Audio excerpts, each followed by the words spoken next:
এটা কণী আৰু এখন জুচ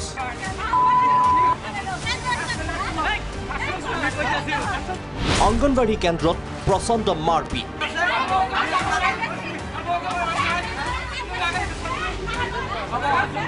কণী বিচাৰি ইজনে সিজনক কৰিলে প্ৰহাৰ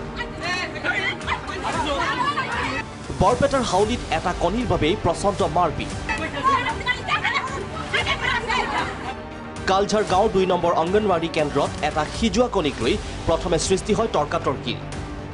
পাছত অংগনবাড়ী কেন্দ্ৰৰ কৰ্মী আৰু অভিভাৱকৰ মাজত হয় হতাহতি অংগনবাড়ী কেন্দ্ৰটোত শিশুসকলৰ মাজত বিতৰণ কৰা হৈছিল সিজোৱা কণী তেনে সময়তে হাফিজুল খান আৰু তেওঁৰ পত্নী সানভানু খাতুনে কৰ্মীগৰাকীক কৰে মাৰপিট কাৰণ তেওঁলোকক লাগে এটা সিজোৱা কণী মই 11টা 10টা 10:30 কণী সিজাবলৈ দিছিলোঁ তাৰপিছত কণী সিজোৱাৰ পিছত ল'ৰা ছোৱালী আহি ল'ৰা ছোৱালীক বিতৰণ কৰিছিলোঁ বিতৰণ কৰাৰ পিছত এটা 1 বছৰ 3 বছৰৰ পৰা 6 বছৰৰ ল'ৰা ছোৱালীৰ খাদ্য আমি স্কুলত গৰম খাদ্য ৰান্ধি খুৱাওঁ সেই যিটো ল'ৰালৈ কাজিয়া কৰিবলৈ আহিছিল মোক মাৰিছে সেইদিনা সেই ল'ৰাটোৰ বয়স আছিল 1 বছৰ 10 মাহ সেই ল'ৰাজনে খাদ্য নাপায় ভিতৰৰ গৰম খাদ্য নাপায় তথাপি সেই খাদ্য এই গৰম খাদ্য আমাৰ সেই কণী খুজিছিল মই কণী নিদিয়াৰ কাৰণে মোক হুৰলাগুৰি কৰি মোক মাৰিছিল সেইদিনা মোৰ ছোৱালীকো মাৰিছে মোকো মাৰিছিল হাবিজোৰে মাৰিছিল মোক হাবিজোৰে মাৰিছে আৰু চান মানুহে মোক মোৰ ছোৱালী হালিদা চুলতানা খানমক মাৰিছিল এটা কণীক লৈ মাৰপিট কেন্দ্ৰটোত উপস্থিত নথকা কোনো শিশুৰ নামত কণী দিয়া নহ'ব বুলি কোৱাৰ পিছতেই অংগনবাড়ী কেন্দ্ৰটোত 2 স্বামী স্ত্ৰীয়ে উত্তপ্ত পৰিস্থিতিৰ সৃষ্টি কৰে যে আমাৰ আৰিয়ানৰ এটা আৰিয়ানক কৰি দিব লাগে যে আৰিয়ান ক'ত আছে যে আৰিয়ান ঘৰত যায় টোপনি গৈছে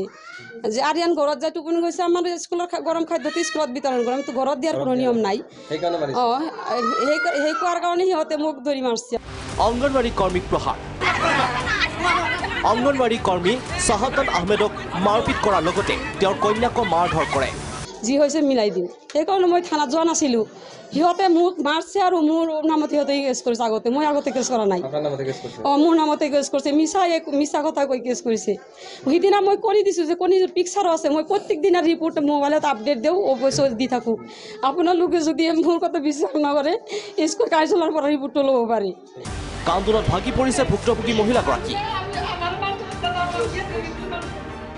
কণী এটাৰ বাবে সৃষ্টি হোৱা তয়াময়া যুঁজখনক লৈ ৰাইজৰ মাজতো সৃষ্টি হৈছে চাঞ্চল্যৰ